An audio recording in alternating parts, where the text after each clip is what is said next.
Number one, put God first. Put God first in everything you do. Everything that you think you see in me, everything that I've accomplished, everything that you think I have, and I have a few things, everything that I have is by the grace of God. Understand that. It's a gift. 40 years ago, March 27th, 1975, it was 40 years ago, just this past March, I was flunking out of college. I had a 1.7 grade point average. I hope none of you can relate. I had a 1.7 grade point average. I was sitting in my mother's beauty shop. They still call it beauty shops now? What they call it now? Yeah, I was sitting in the beauty parlor. I was sitting in my mother's beauty parlor, and I'm looking in the mirror, and I see behind me this woman under the dryer. And every time she looked up, every time I looked up, she was looking at me, just looking me in the eye. And I didn't know who she was, and I said, she said, somebody give me a pen, give me a pencil. I have a prophecy. March 27, 1975. She said, boy, you are going to travel the world and speak to millions of people. Now, mind you, I was flunked out of college. I'm thinking about joining the army. I didn't know what I was going to do, and she's telling me I'm going to travel the world and speak to millions of people. Well, I have traveled the world, and I have spoke to millions of people. But that's not the most important thing, the success that I had. The most important thing is that what she taught me and what she told me that day has stayed with me since. I've been protected. I've been directed. I've been corrected. I've kept God in my life, and it's kept me humble. I didn't always stick with him, but he always stuck with me. So stick with him in everything you do. If you think you want to do what you think I've done, then do what I've done and stick with God. Number two, fail big. That's right. Fail big.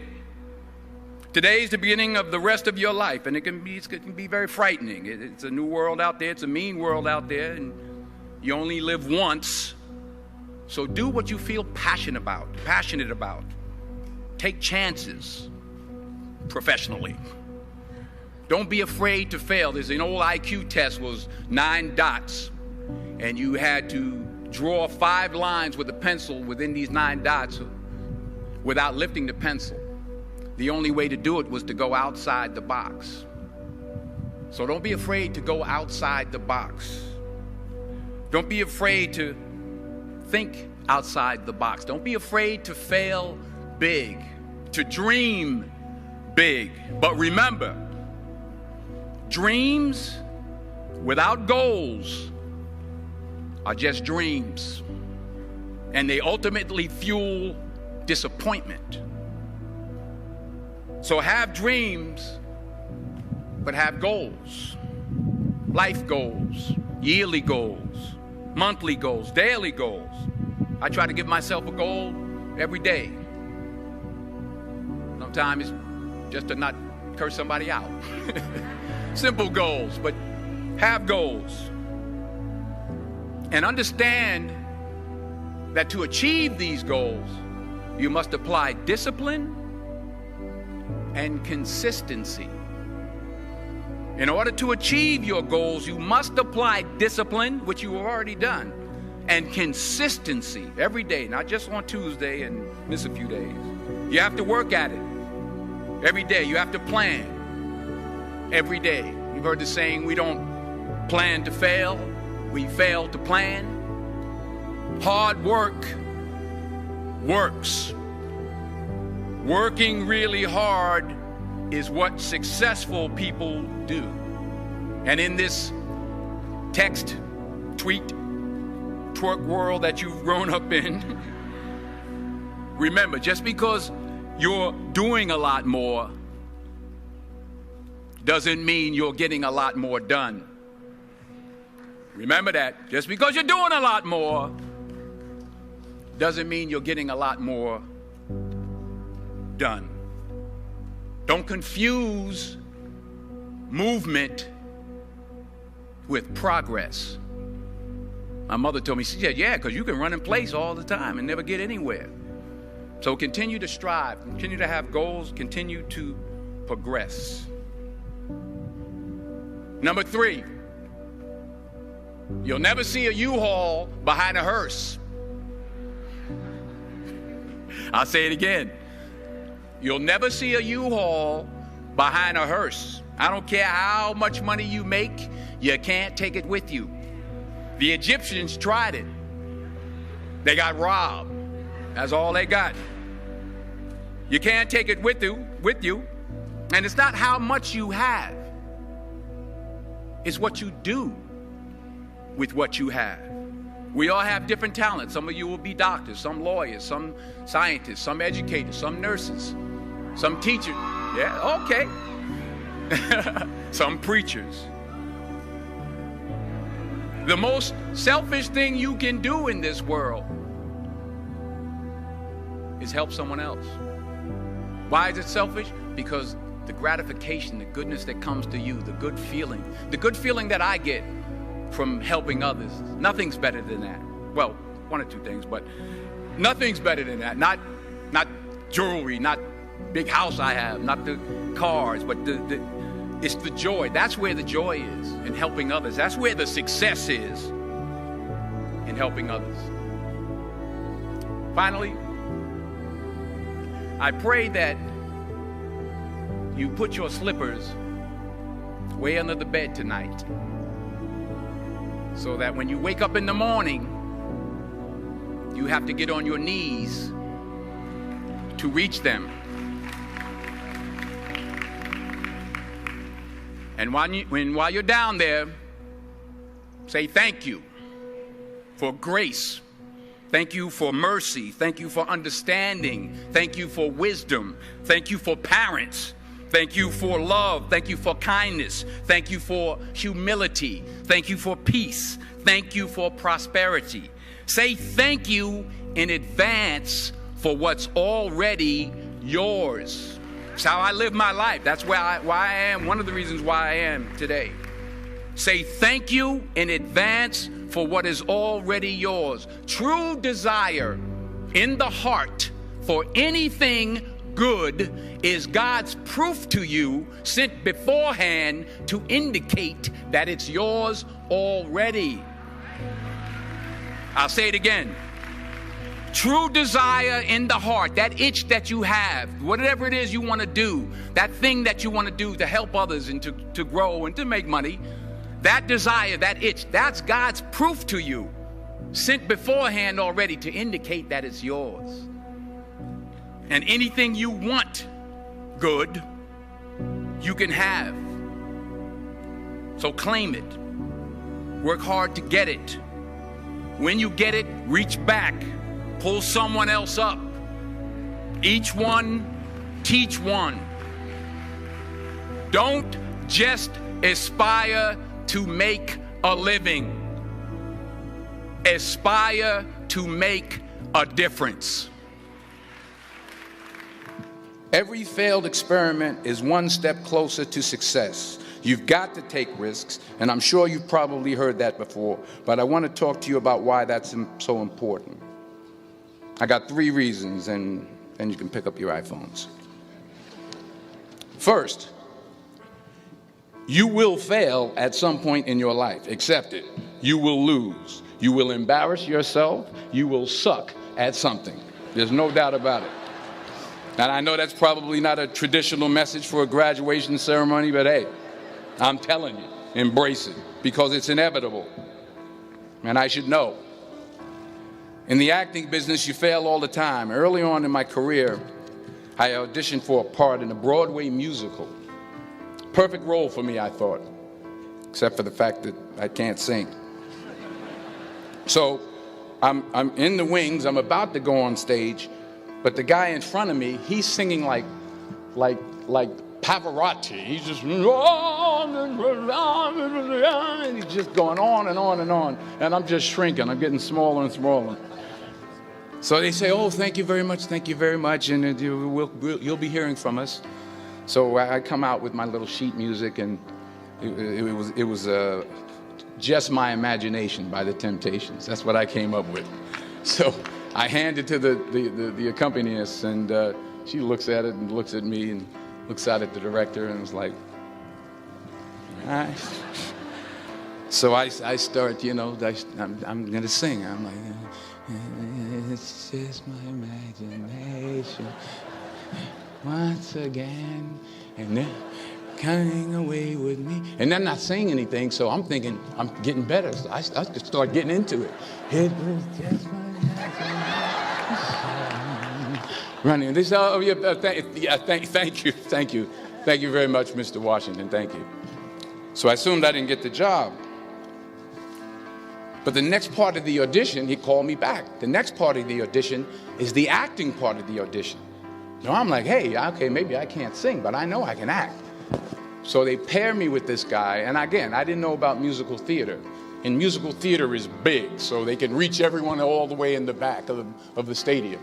And I'm more from a realistic, naturalistic kind of acting where you actually talk to the person next to you. So I don't know what my line was. My line was, well, hand me the cup. And his line was, well, I will hand you the cup, my dear. The cup will be there to be handed to you. I said, oh, okay. Well, should I give you the cup back? Oh, yes, you should give it back to me because you know that is my cup and it should be given back to me. I didn't get the job. But here's the thing. I didn't quit. I didn't fall back. I walked out of there to prepare for the next audition, and the next audition, and the next audition. I prayed. I prayed, and I prayed. But I continued to fail, and fail, and fail. But it didn't matter, because you know what? There's an old saying, you hang around the barbershop long enough, sooner or later you're going to get a haircut. So you will catch a break, and I did catch a break. Last year, I did a play called Fences on Broadway. Someone talked about it. Won the Tony Award. And I didn't have to sing, by the way. But here's the kicker. It was at the Court Theater. It was at the same theater that I failed that first audition 30 years prior. The point is, and I'll pick up the pace, the point is every graduate here today has the training and the talent to succeed. But do you have the guts to fail? Here's my second point about failure. If you don't fail, you're not even trying. I'll say it again. If you don't fail, you're not even trying. My wife told me this great expression. To get something you never had, you have to do something you never did. Les Brown's a motivational speaker. He made an analogy about this. He says, imagine you're on your deathbed, and standing around your deathbed are the ghosts representing your unfulfilled potential. The ghost of the ideas you never acted on. The ghost of the talents you didn't use. And they're standing around your bed, angry, disappointed, and upset. They say, we came to you because you could have brought us to life, they say. And now we have to go to the grave together. So I ask you today, how many ghosts are going to be around your bed when your time comes? You've invested a lot in your education, and people have invested in you. And let me tell you, the world needs your talents, man, does it ever. I just got back from Africa like 2 days ago, so if I'm rambling on, it's because I'm jet lagged.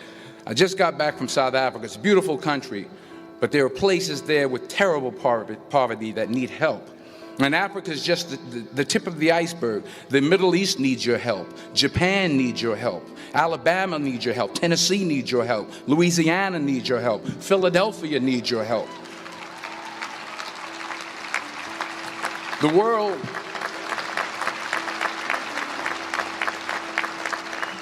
world needs a lot, and we need it from you. We really do. We need it from you young people. I mean, I'm not speaking for the rest of us up here, but I know I'm getting a little grayer.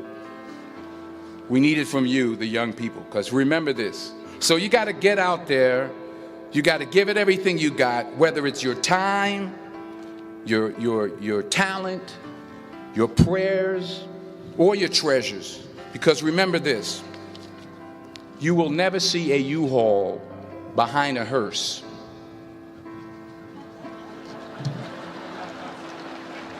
I'll say it again. You will never see a U-Haul behind a hearse. You can't take it with you. The Egyptians tried it, and all they got was robbed. So the question is, what are you going to do with what you have? I'm not talking about how much you have.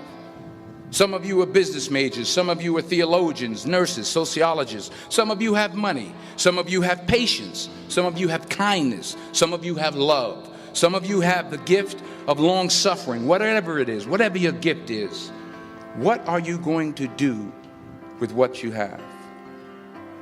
All right, now here's my last point about failure.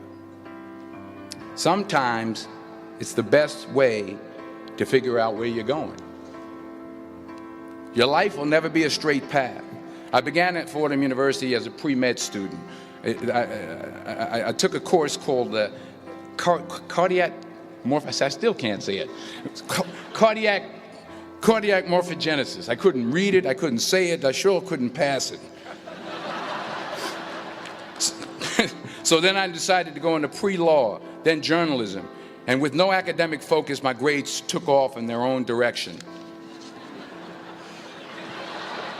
Yeah, down. I was a 1.8 GPA one semester, and the university very politely suggested that it might be better to take some time off. I was 20 years old. I was at my lowest point. And then one day, and I remember the exact day, March 27th, 1975, I was helping my mother in her beauty shop. My mother owned a beauty shop up in Mount Vernon. And there was this older woman who was considered one of the elders in the town. And I didn't know her personally, but I was looking in the mirror, and every time I looked at the mirror, I could see her behind me, and she was staring at me. She just kept looking at me. Every time I looked at her, she kept giving me these strange looks. So she finally took the dryer off her head and she said something I'll never forget. First of all, she said, "Somebody give me a piece of paper. Give me a piece of paper." She said, "Young boy, I have a prophecy, a spiritual prophecy." She said, "You are going to travel the world and speak to millions of people." Now, mind you, I'm 20 years old. I'm flunked out of school. In fact, like a wise ass, I'm thinking to myself, maybe she's got something in that crystal ball about me getting back into school next fall.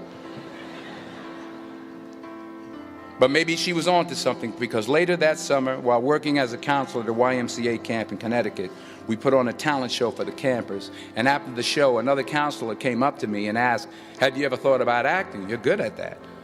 So when I got back to Fordham that fall, I got in and I changed my major once again for the last time. And in the years that followed, just as that woman prophesied, I have traveled the world and I have spoken to millions of people through my movies. Millions who up till this day couldn't see me, who up till this day I couldn't see while I was talking to them, and they couldn't see me. They could only see the movie. They couldn't see the real me. But I see you today, and I'm encouraged by what I see. And I'm strengthened by what I see. And I love what I see.